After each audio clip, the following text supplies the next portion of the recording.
Hello, hello, hello, hello to the highest level.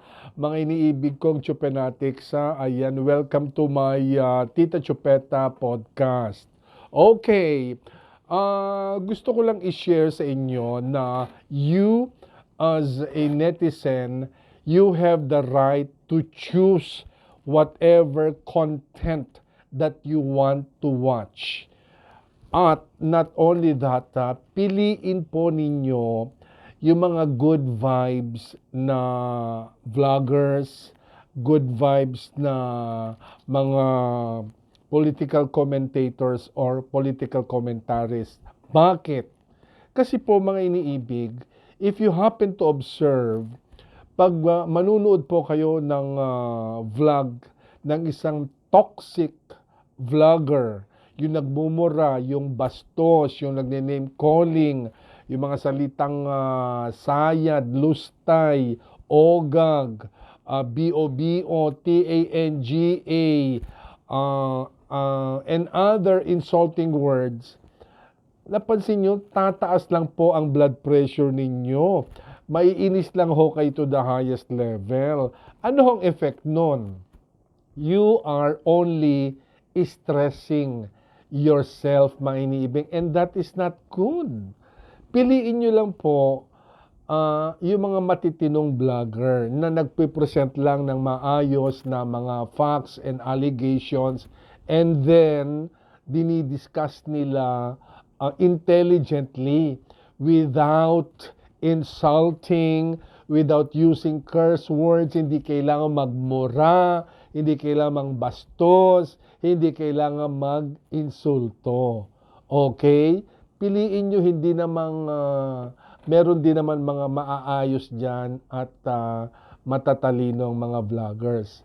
By the way, mga iniibig, this is the thing that maybe you do not know. Many political vloggers are paid by some political groups.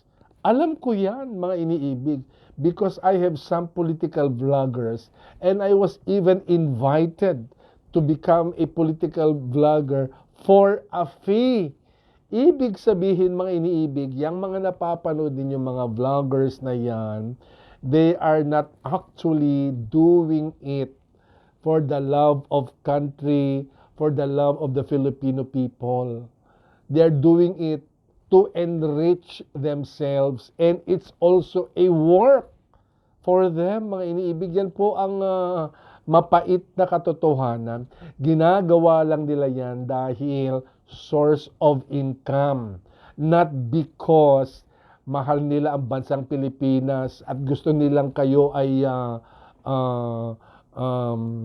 kumbaga maiparating sa inyo na mahalin nyo rin ang bayan ninyo.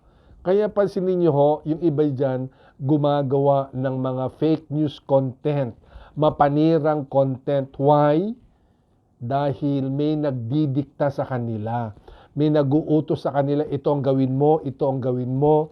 Kahit na alam nila deep in their heart na they are creating and peddling fake news to the highest level. Kaloka, mga iniibig. Kaya, wag ho kayong basta-basta mag-follow o maniwala or take credence o credibility sa sinasabi ng mga ibang vloggers dyan, dahil yung iba dyan o karamihan dyan ay gumagawa lang ng vlog dahil sila ay bayad. They are under instruction from their bosses.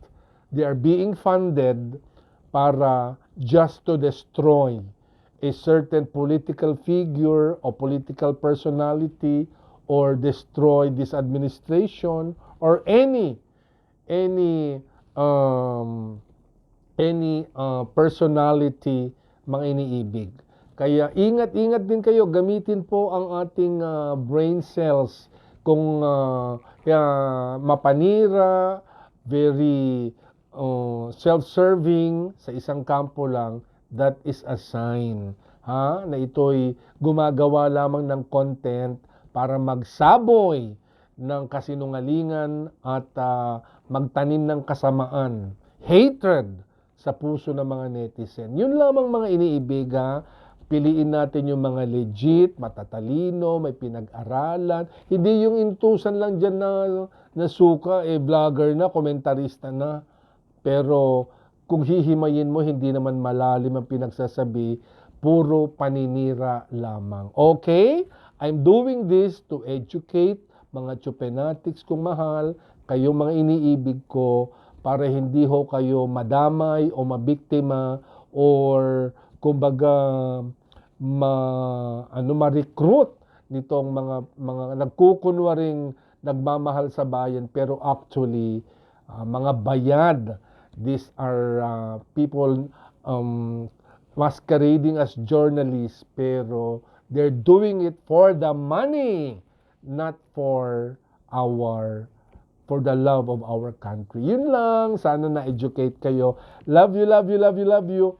Mwah, mwah, mwah. To the highest level. Babu!